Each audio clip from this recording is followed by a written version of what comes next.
जय हिंद।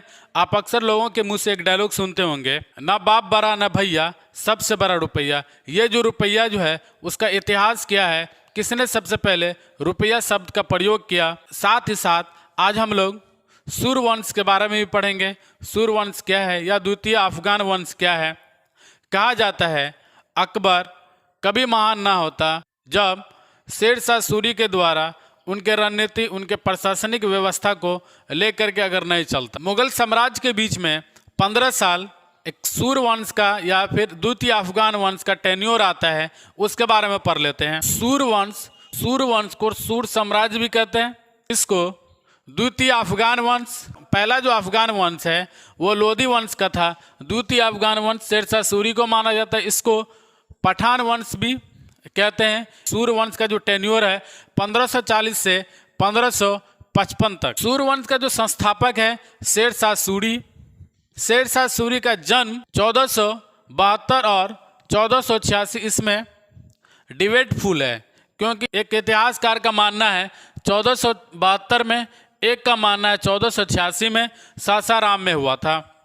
शेरशाह सूरी के बचपन का नाम फरीद खान था। इनके पिता हसन खान जो सासाराम के जमींदार थे। इनके दादा इब्राहिम खान वो नारनौल के जमींदार थे। शेरशाह सूरी के जो पिताजी है वो 4 शादी किए थे और उनको 8 बच्चे थे।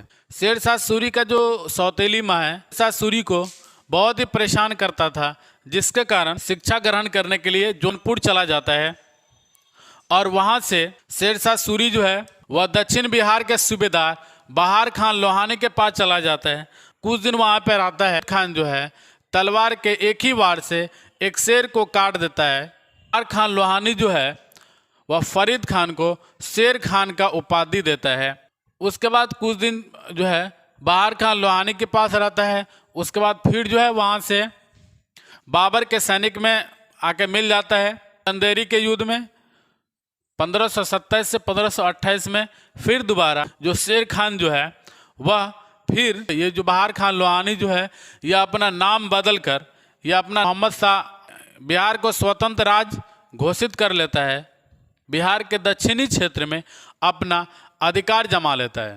मोहम्मद शाह जो है साउथ बिहार में अपना शासन करता है और उसके बाद उनकी मृत्यु हो जाती है। मृत्यु हो जाने के बाद मोहम्मद शाह की बीवी जो है दूदू बेगम शेर खान निकाह कर लेता है और निकाह करने के बाद शेर खान जो है साउथ बिहार को अपने अधिकार में ले लेता है। उसके बाद शेर खान अपने राज्य को आगे बढ़ाने के लिए चुनारगढ़ के जो किलेदार है ताज खान, उनकी मृत्यु हो जाती है और उनके बीवी विधवा जो थी लॉर्ड मलिका से वह 1530 में शादी कर लेते हैं और शादी करने के बाद चुनारगढ़ में भी अपना अधिकार जमा लेता है। इससे साउथ बिहार और चुनारगढ़ जो बिहार के सटे यूपी में पड़ता है उसको अपने अधिकार में ले लेता है। शेरशाह के द्वारा लड़ा गया बैटल के बारे में देखते हैं। सबसे पहला सूरजगढ़ का युद्ध।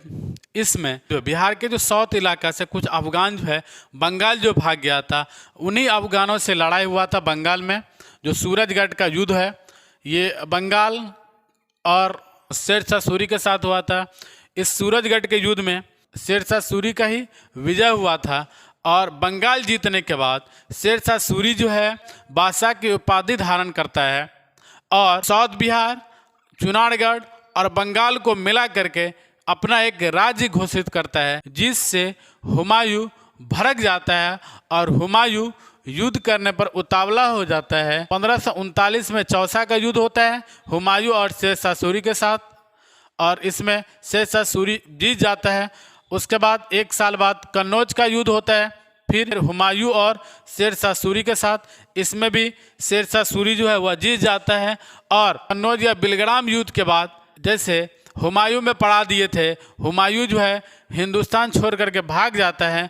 अब अक्खा हिंदुस्तान पे शेरशाह सूरी का राज यानी द्वितीय अफगान वंश का राज हो जाता है। आपको परीक्षा में पूछ सकते मुगल वंश का समाप्ति किस वर्ष में हुआ था, तो 1540 देना है। दूसरा सवाल अगर पूछ दे मुगल वंश का समाप्ति किस युद्ध में हुआ था, तो कन्नौज के या बिलग्राम के युद्ध में।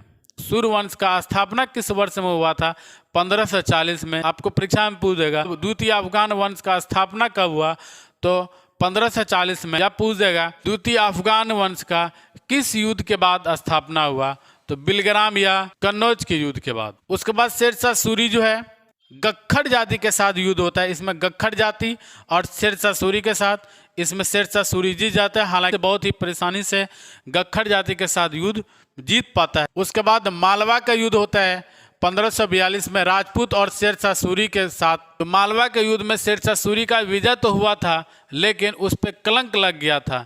शेरशाह सूरी अहद लिया था कुरान पाक पे हाथ रख करके, जो हम कोई भी आदमी टच नहीं करेंगे, मारेंगे नहीं, सिर्फ पैसा लूटने या जो कीमती चीज़ है वो लूटने के लिए आए हैं। जैसे ही शेरशाह सूरी अंदर जाता है और वहाँ के लोग मालवा के लोगों पे अटैक कर देता है, जिसके कारण जो मालवा के महारानी और वहाँ पे जितनी महिला थी वह जो है जौहर कर लेती है, जिसके वजह से शेरशाह सूरी पर एक कलंक लग जाता है।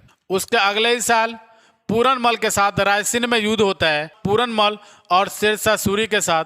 हालांकि इस युद्ध में भी शेरशाह सूरी का विजय होता है, लेकिन शेरशाह सूरी जो है धोखेबाजी करके रायसीन को जीत लेता है। उसके अगले ही साल मेवाड़ पे 1544 में मालदेव और शेरशाह सूरी के साथ युद्ध होता है।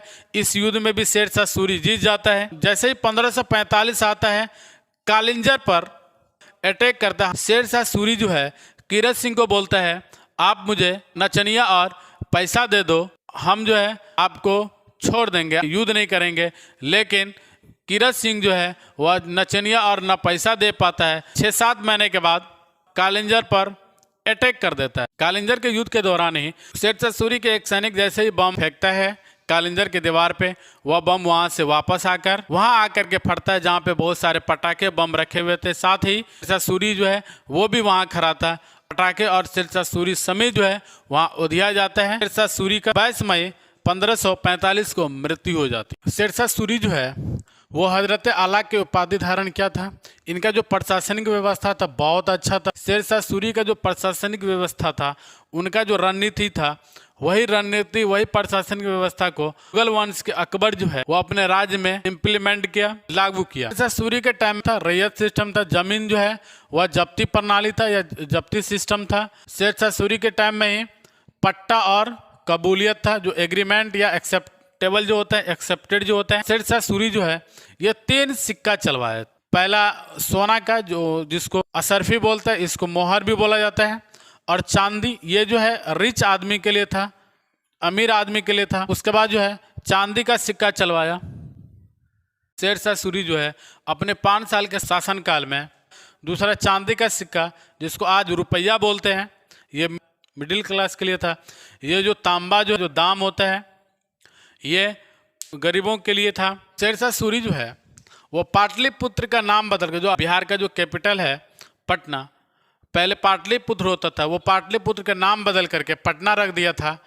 शेरशाह सूरी जो है जीटी रोड बनवाया था, कोलकाता से पेशावर तक और बांग्लादेश से दिल्ली और काबुल तक, आगरा से जोधपुर तक जो है ये जीटी रोड बनवाया था। शेरशाह सूरी जो है रोड के दोनों साइड में वृक्ष लगाए थे और हर 2 किलोमीटर पे वो सराय बनवाया था, और हर सराय में 2 घोड़ा रखते थे जो लोगों को जाने आने में सुविधा हो सके। शेरशाह सूरी जो है वो 5 साल तक, वो 5 इयर्स तक भारत पर शासन किया, और वही 5 साल में पूरे भारत को बदल करके रख दिया। शेरशाह सूरी जो है सैनिक रूप से भी, प्रशासनिक रूप से भी, रणनीति रूप से भी बहुत ही अच्छा शासक थे, वो अच्छा काम किया। शेरशाह सूरी का मकबरा सासाराम में है। आइए देखते हैं सूरवंश या शेरशाह सूरी के उत्तराधिकारी के बारे में। शेरशाह सूरी जो है 1540 से 1545 तक शासन करता है, और जैसे ही कालिंजर पर अटैक करता है और खुद अपने ही गोले से उधिया जाता है या मृत्यु हो जाती है। शेरशाह सूरी को 2 बेटा था, एक आदिल खान, जलाल खान। आदिल खान जो था सबसे बड़ा बेटा था, और जलाल खान जो था ये छोटा बेटा था। शेरशाह सूरी जो है आदिल खान को ही अपने राज्य का शासक बनाना चाहता था, लेकिन जलाल खान जो है ये इस्लाम शाह के नाम से राजगद्दी पे बैठ जाता है और आदिल खान से एक संघर्ष करता है। इस्लाम शाह जैसे ही शासक बनता है 1553 में बीमारी के कारण इस्लाम शाह की मृत्यु हो जाती है, और इस्लाम शाह का जो बेटा होता है फिरोज शाह, इस्लाम शाह के मृत्यु पश्चात फिरोज शाह को सूरवंश का शासक बना देता है मात्र 12 साल में। फिरोज शाह के जो मामा हैं मोहम्मद आदिल शाह, ये इनका मर्डर मरवा देता है। अब जो सूर साम्राज्य जो है छोटे छोटे राज्य में डिवाइड हो जाते हैं, जैसे पंजाब, आगरा और दिल्ली का शासक जो है सिकंदर शाह बनता है। वही सिकंदर शाह जो हुमायूं दोबारा भारत में आकर के जिसको हराया था सिकंदर शाह। उसके बाद चूनारगढ़ और बिहार को तो आदिल शाह यहाँ के शासक बनता है और हेमू के साथ मिलकर पानीपत का सेकंड युद्ध करता है। जब शेर शाह सूरी का मृत्यु होता है, सूर साम्राज्य जो है कमजोर पड़ जाता है और इस्लाम शाह का जैसे मृत्यु हो जाता है, राज्य में बिखराव उत्पन्न हो जाता है, बिखर जाता है, जिससे हुमायूं को अब भारत पे अटैक करना आसान हो जाता है, जिससे हुमायूं भारत आता है और फिर से अपने राज्य को स्थापित करता है। अगला टॉपिक हम लोग अकबर के बारे में देखेंगे।